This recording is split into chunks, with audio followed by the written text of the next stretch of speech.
Assalamualaikum warahmatullahi taala wabarakatuh. Inilah pembongkaran fakta ya para pendukung Mbak Alawi, terutama Mahdi Roja'i dan yang ada di Nusantara.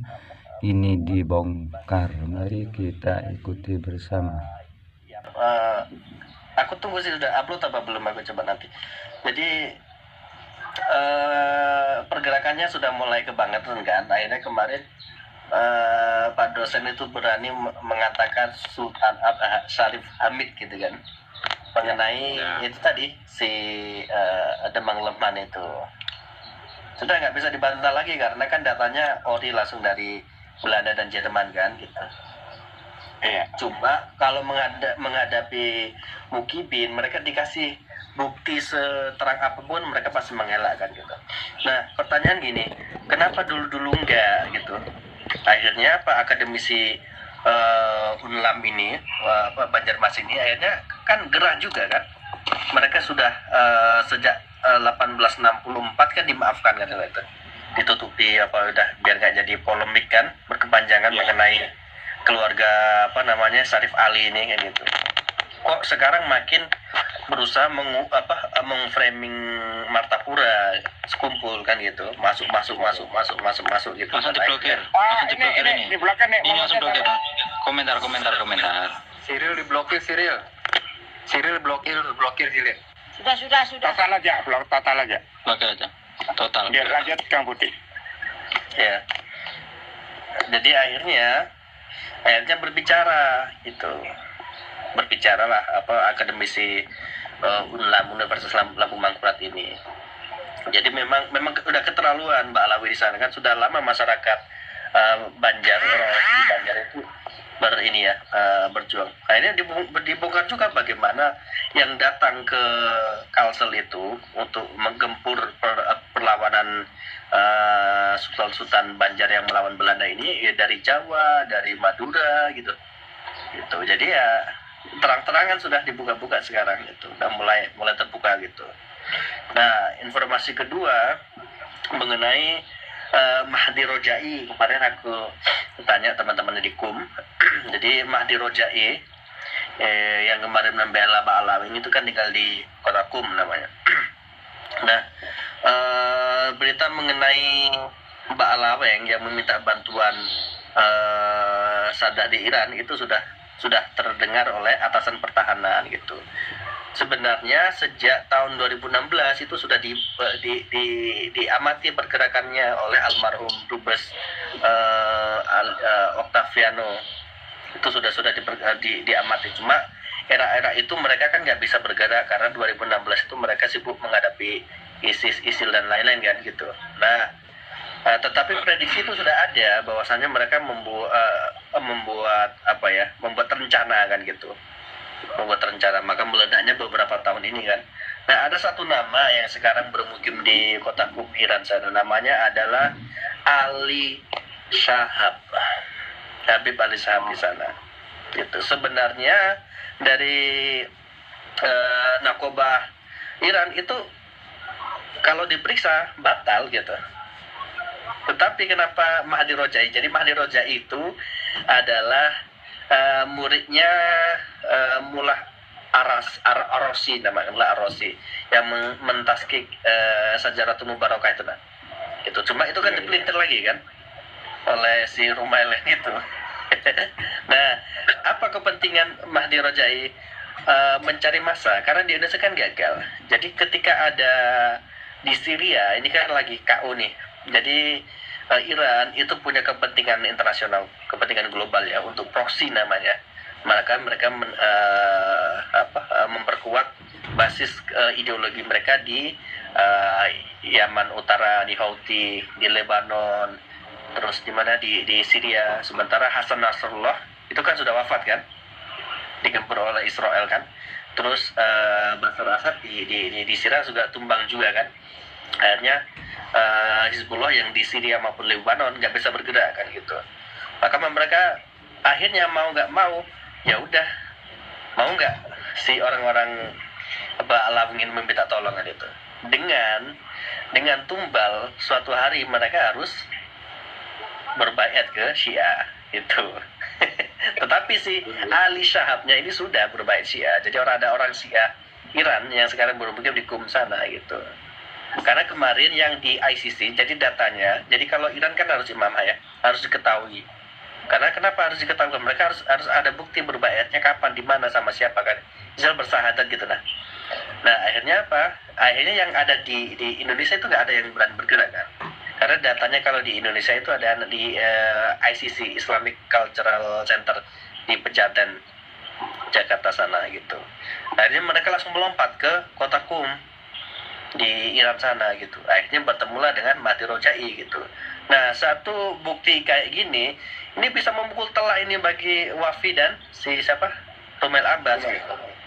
Terlebih ketika berbahasa, kenapa Mahdi Rojai nggak pakai bahasa Arab gitu, ya kan?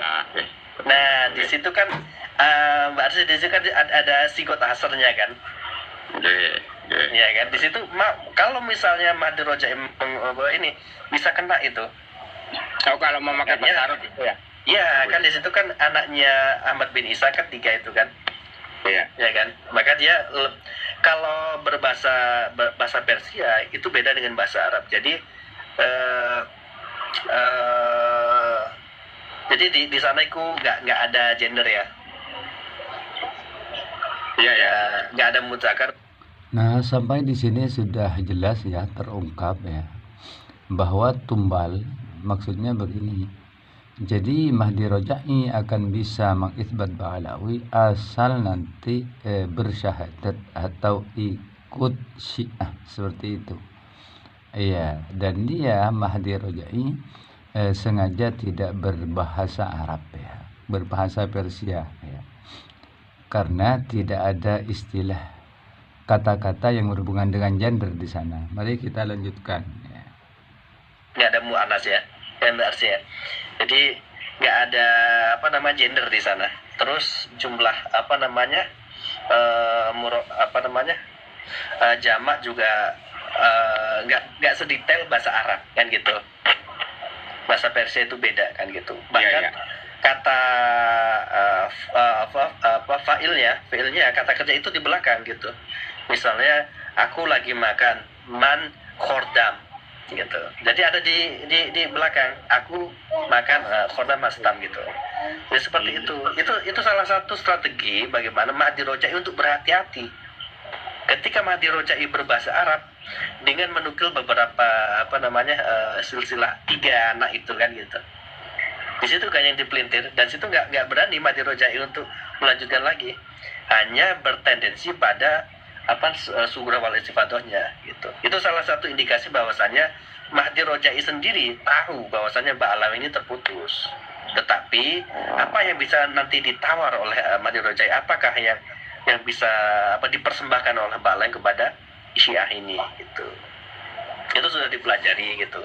Tetapi itu gak bakalan lanjut lagi, gak bakalan lanjut. Karena resikonya bakal sangat besar. Sementara setelah dipelajari lagi dari sisi historisnya si Ba'alang ini, mereka punya jejak yang sangat kelam gitu. Sangat kelam gitu. Abad ke-11 misalnya. Nah, sampai di sini bisa ditarik kesimpulannya bahwa Mahdi Rojai itu sudah tahu bahwa pencantolan nasab Ba'alawi kepada Rasulullah itu memang betul-betul terjadi, artinya palsu. Dan saya yakin seperti Rumail Abbas dan Gus Wafi juga mengetahui itu. Iya, lanjut. Itu ketika di kota Hamedan ada syairnya namanya Bapak Thohir di kota Hamedan. Itu tidak ditemukan beberapa ketika diterjemahkan ke dalam bahasa Perancis, Inggris gitu. Mereka bertanya apa artinya ini kalimat lama gitu. Sementara kalimat itu mirip dengan bahasa orangnya si Plat G ini. Nah, pada tahun 1948 sampai 1953, jadi 48 kan berdirinya Israel itu kan. Ujung-ujung mereka berbondong-bondong mendapatkan suaka menjadi warga negara Israel dari daerah namanya Erbil, Mosul sana, itu nggak jauh dari Hamedan gitu. Artinya di Iran sini harus hati-hati. kelakuan mereka dari dulu kayak gitu, selalu memanfaatkan gitu. Tetapi apa sih benefit ketika Mahdi Rojai membantu si Pak Alamin? Itu tadi, untuk masa-masa yang bisa mereka jadikan karena tahu kan Mbak Alamin kan aktif di media sosial kan gitu. Banyak misalnya kalangan akademisi mereka dari keluarga Al-Atos kan gitu, mereka tahu Al-Atos itu siapa. Kalau keluarga Siap itu Pak suka nulis gitu ya, gimana? Ujung-ujungnya itu kan juga pribumi juga yang disuruh maju gitu loh. Nah itu yang paling nggak kami suka itu gitu loh. Kelompok mereka sendiri gitu loh, itu tidak apa-apa. Silakan mau ikut Mahdi Rojai silakan, tapi pribumi jangan dibawa gitu.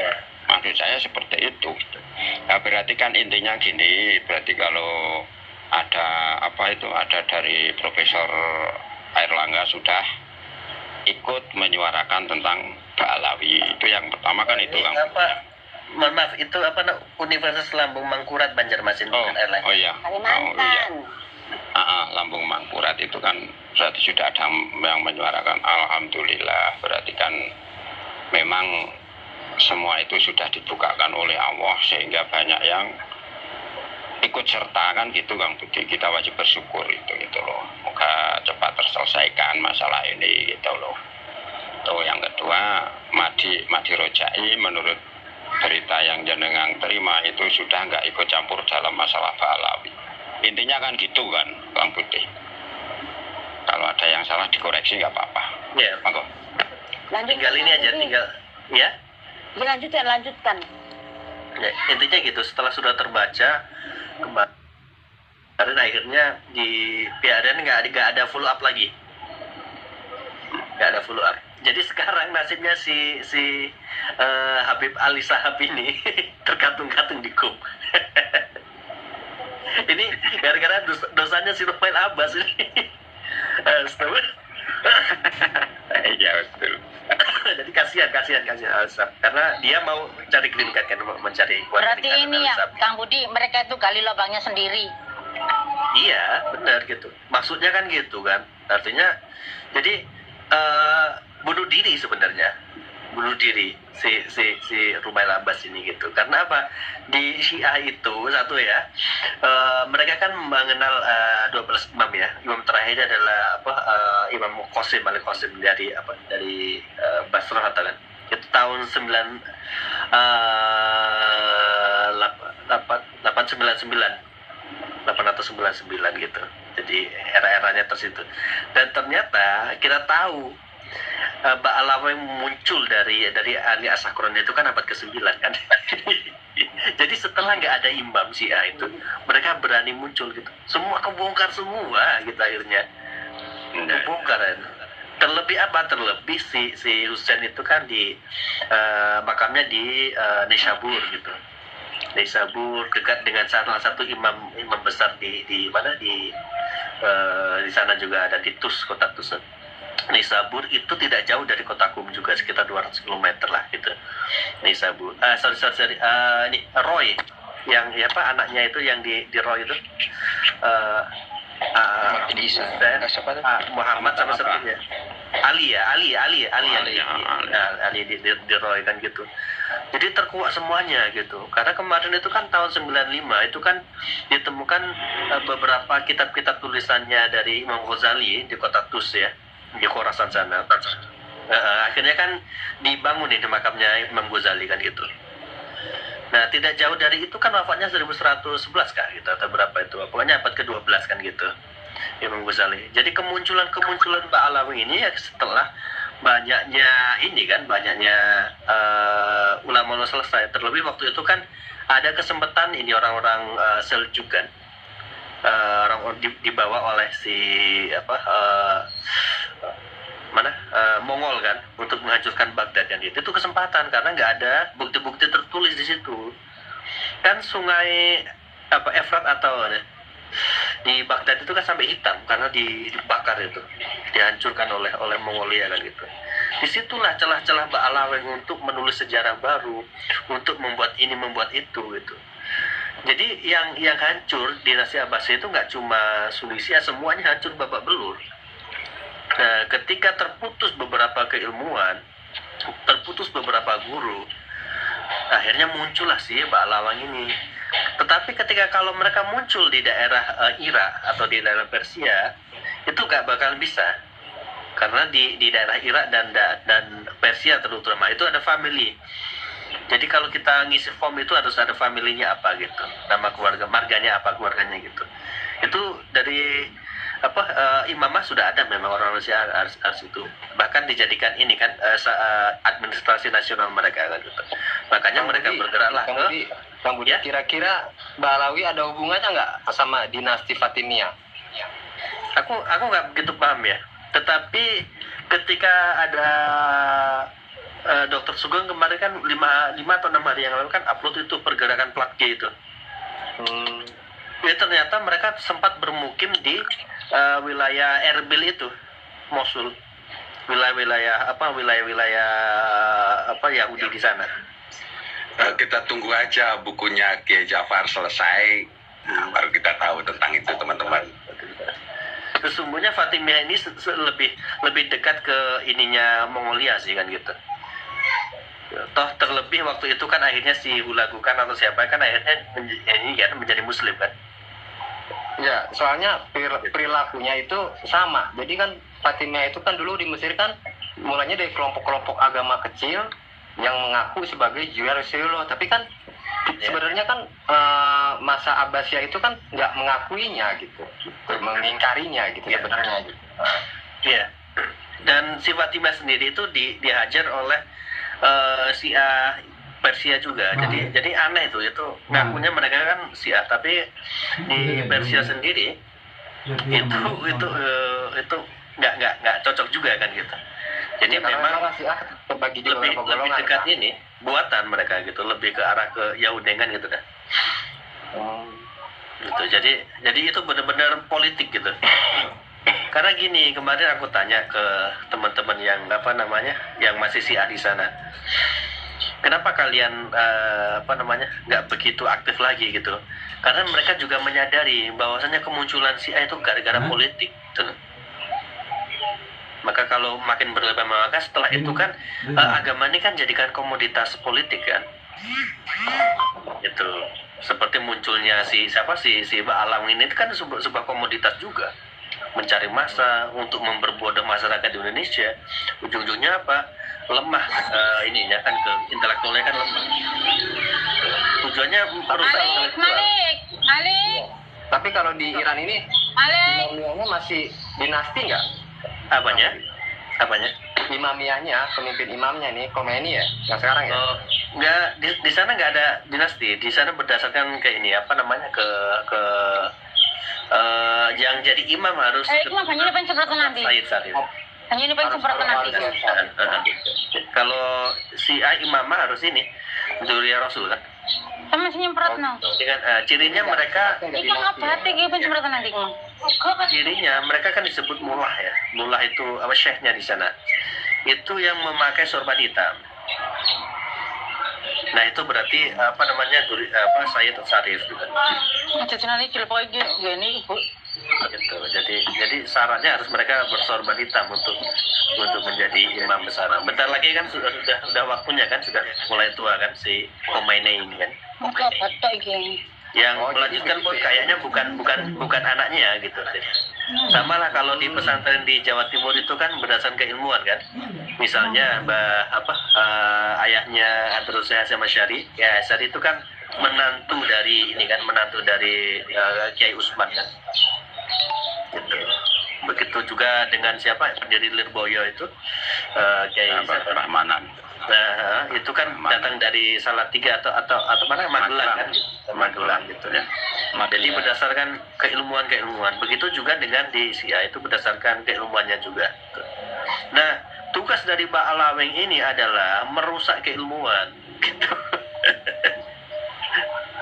Jadi begitu ya. Jadi gini ya, Kang Budi. Jadi Fatimiyah sendiri berlawanan dengan Syiah yang di Iran itu ya? Iya, mereka berperang gitu. Sama halnya kalau kita melihat antara misalnya perang antara